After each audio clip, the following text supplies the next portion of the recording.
Hello friend, मैं दीपक, आपका host और आपका प्यारा दोस्त, और आप देख रहे हैं ओएचडी ब्रोस चैनल। और ये हमारी कंपनी के director mister Rakesh. So friend, आज हम बात करने वाले हैं किस कंट्री के लिए? यूक्रेन के लिए। वो एक यूरोपियन कंट्री है, not a Schengen country, remember, it's a European country.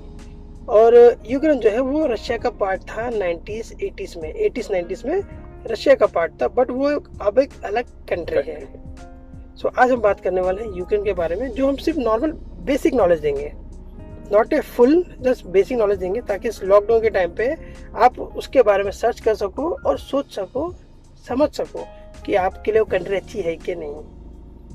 ठीक है, तो अभी हम स्टार्ट करते हैं। यूक्रेन का हम स्टार्ट करेंगे सबसे पहले स्टूडेंट वीज़ा से। क्यों? क्योंकि यूक्रेन जो है वो अपने MBBS के लिए पूरे, मैं वर्ल्ड तो नहीं बोल सकता क्योंकि मुझे वर्ल्ड का नहीं पता, बट इंडिया में फेमस है। It's right? या इट्स ट्रू। मैक्सिमम लोग MBBS करने यूक्रेन ही जाते हैं और वही सजेस्ट करते हैं, बिकॉज वहाँ पे कॉलेज फीस बहुत कम है। इंडिया में अगर आप MBBS करो तो 40-50 लाख तो बेसिकली लग जाते हैं, तो वहाँ पे कैसा है 12-15 लाख में हो जाता है। ये भी मैं आपको ज़्यादा बता रहा हूँ क्योंकि डॉलर्स के रेट बढ़ते रहते हैं, तो कम ज़्यादा होते रहता है। तो अगर मैं 12-15 लाख बोलता हूँ तो कोई बुरा नहीं है। प्लस वो यूरोपियन कंट्री में होने के बाद भी उसका जो स्टैंडर्ड है वो काफ़ी अच्छा है, और वहाँ पे जो मिलता है स्टैंडर्ड जो पैसे लगते हैं, मनी, वो काफ़ी कम है, यानी खर्चा कम है। खर्चा कम है, ज़्यादा नहीं है। सो ये एक फ़ायदा है। प्लस जो लोगों के जो स्टैंडर्ड है वो अच्छे हो जाते हैं। प्लस वो यूरोपियन कंट्री है, इसका मतलब ये है कि वो नीट एंड क्लीन कंट्री है। ये बात हो गई स्टूडेंट की। इवन MBBS के अलावा भी काफ़ी सारे हैं, लाइक यूक्रेनियन लैंग्वेज कोर्स है जो आप कर सकते हो। और ये कोर्स करने के फ़ायदे क्या हैं वो भी बताता हूँ। क्योंकि अगर फॉर एग्जांपल जैसे आपको पता है कि बहुत सारे इंडियंस हैं जो इंडिया में रहना नहीं चाहते, राइट? यस। वो बाहर जाना चाहते हैं, सेट होना चाहते हैं, या अपना कोई बिजनेस करना चाहते हैं। सो यूक्रेन का अगर आपको बिजनेस करना है या आप यूक्रेन में जाके रहना चाहते हो, सेट होना चाहते हो, यूक्रेन नागरिकता PR बहुत जल्दी देता है। तो अगर आपको वहाँ पे सेट होना है तो आपको उसके लिए उसकी लैंग्वेज आना चाहिए, वो भी लिखने, पढ़ने, बोलने तीनों। उससे फ़ायदा ये होगा कि यूक्रेन में ज़्यादा आबादी नहीं है। अगर आप बिज़नेस करना चाहते हो और आपको लैंग्वेज आती है एंड यू आर टैलेंटेड, तो आप कर सकते हो। ये काफ़ी मतलब एक अच्छा ऑप्शन है अगर आप वहाँ पे सेट होना चाहते हो। यूक्रेन में PR जल्दी मिल जाती है। यूक्रेन में आप ये भी बोल सकते हो, ये सब बोलना नहीं चाहिए, बट अगर आपके पास पैसा है तो आप यूक्रेन में कुछ भी कर सकते हो। कुछ भी का मतलब ऐसा कुछ गलत नहीं, बट जैसे PR लेना है, नागरिकता लेनी है, तो वो आपको मतलब थोड़ा इजी हो जाता है। ये एक फ़ायदा है। ये बात हो गई अपनी लैंग्वेज कोर्स की, स्टूडेंट की। अब हम बात करेंगे बिजनेस की। जैसा कि मैंने अभी थोड़ी देर पहले ही बोला कि अगर आप बिज़नेस करना चाहते हैं तो वहाँ पे अगर आपको लैंग्वेज कोर्स आता है तो आप बिज़नेस कर सकते हो।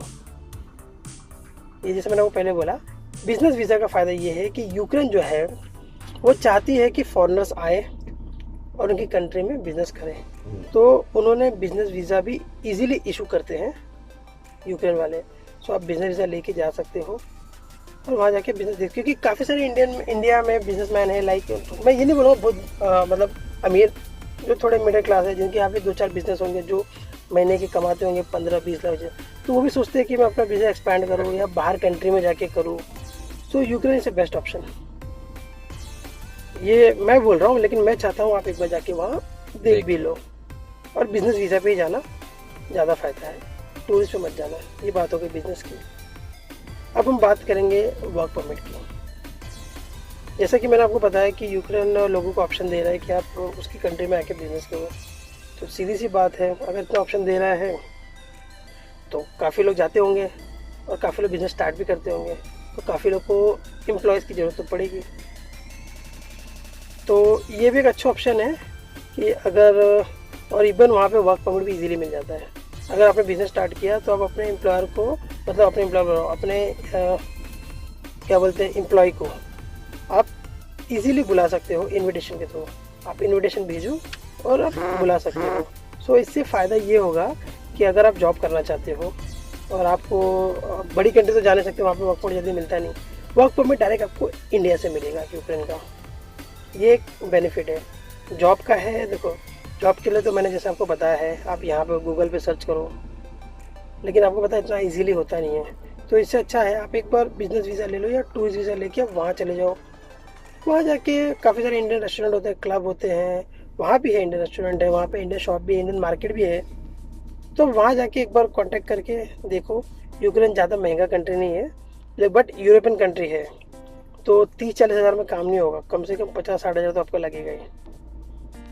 पर अगर आपको अच्छा एम्प्लॉय मिल गया और अच्छा जॉब मिल गया तो अच्छा है। बस इतना बता दो, वहाँ पे बेसिक सैलरी जो है, अगर आप ज़्यादा मतलब पढ़े लिखे नहीं हो, जैसे लाइक जैसे यहाँ पे करते हो 8-10 हज़ार मिलता है, तो वहाँ पे उससे ज़्यादा ही मिलेगा, क्योंकि वो यूरोपियन कंट्री है। बट जो इंडियन है वो ज़्यादा सैलरी देगा नहीं, लेकिन वो आपका और जो एम्प्लॉयर है उन दोनों का वो होता है आपस में अंडरस्टैंडिंग। अब उनको इंटरव्यू दो, उनको अच्छा लगा तो आपको ज़्यादा सैलरी दे सकते हैं। तो वो आपको देखना है। लास्ट वो है टूरिस्ट। यूक्रेन जैसे कि मैंने आपको बताया यूरोपियन कंट्री है। ये बात मैं बार बार इसके लिए बता रहा हूँ क्योंकि वो छोटी सी कंट्री है और लोग वहाँ घूमने जाना चाहते हैं, क्योंकि वो काफ़ी नीट एंड क्लीन कंट्री है, प्लस रीजनेबल भी है। आपको पता है यूरोप घूमना इतना आसान तो होता नहीं है और इतना रीजनेबल भी नहीं होता। So it's a good option.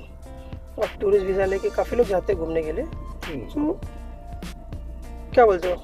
जाना चाहिए। मैं तो बोलता हूँ, मैं सजेस्ट करता हूँ जाना चाहिए। बाकी हमें कंट्रीज टू कंट्रीज घूमना भी चाहिए, हमको देखना चाहिए उनके कल्चर्स, उनके नेचर्स, उनकी क्लीनलीनेस, क्योंकि हमको भी अपना स्वच्छ भारत बनाना है। और बहुत से लोग आपको पता है यहाँ पे आज भी लोग बोलते सब है, बट जब करने पे आती तो करना नहीं पाते। कभी पान थूकना, कचरा फेंकना, ये वो।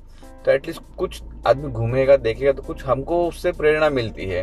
तो डेफिनेटली मैं सजेस्ट करूंगा, देखो ऐसी कंट्रीज को भी देखो, एक बार घूमो।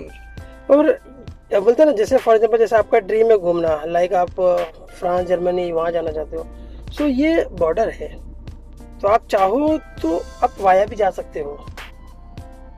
ये एक ऑप्शन है आपके पास। जैसे आप बोलोगे ना नहीं यार मुझे घूमना है तो मैं यहाँ क्यों घूमूंगा, मैं फ्रांस जर्मनी वहाँ जाऊँगा, जाओ डेफिनेटली जाओ। बट ये उनका बॉर्डर है, आप 2 दिन स्टे करके यहाँ, 3 दिन स्टे करके यहाँ वहाँ जाओ, देख सकते हो, यहाँ की कंट्री को भी एक्सप्लोर कर सकते हो, क्योंकि काफ़ी सारे लोगों को बड़ी अच्छा भी लगता है एक्सप्लोर करना। तो ऐसा भी नहीं कि आप सोचोगे टाइम कहाँ मिलेगा, मैंने तो सोचा इस साल मैं यहाँ जाऊँगा वहाँ जाऊँगा। तो आप जैसे 10 दिन का प्लान है तो 2 दिन यहाँ रख के कर लो चेक, तो घूमने के लिए भी अच्छा है। सो फ्रेंड, ये एक बेसिक नॉलेज था जो हमने अभी स्टार्ट किया है लॉकडाउन के दौरान, ताकि हम जितना ज़्यादा हो सके कंट्री के बारे में बेसिक नॉलेज दे सके। हाँ, ये बात अलग है कि लॉकडाउन के बाद मैं आपको डिटेल में भी बताऊँगा, बट अभी ये सिर्फ बेसिक नॉलेज के लिए दे रहा हूँ, क्योंकि ताकि आप भी घर बैठे हो तो आप देख सको, गूगल पे देख सको, सीखो, समझो, लोगों से पूछो, चीज़ें देखो, आपको अच्छी भी लगेंगी, समझो, फिर डिसाइड भी करो कि आपके लिए कंट्री अच्छी है कि नहीं है। तो बस इसीलिए है। And friend please stay in home and be safe. And please अगर आप बाहर जाते हो ऐसे बेफालतू तो मत जाओ, किसी काम से जाते हो तो चेहरे पे मास्क लगा के जाना, ठीक है, और हो सके तो हाथ को ग्लव्स लगा लेना, और घर पे आने के बाद में अच्छे से कर लेना पूरा हाथ, हो सके तो पहले जाके नहा लेना, एक बार बात कर लेना, फिर अपने परिवार के किसी भी शख्स से मिलना, हाथ जो भी है, उसके बाद अपना काम करना। फिर प्लीज़ सब्सक्राइब माय चैनल और आप इस वीडियो को पूरा देखें एंड अपने दोस्तों को भी दिखाएं। एंड ये भी है कि अगर आपको अच्छा लगे, ऐसा कुछ कमी लगे तो मुझे कमेंट भी जरूर करें। बाय बाय, नमस्कार।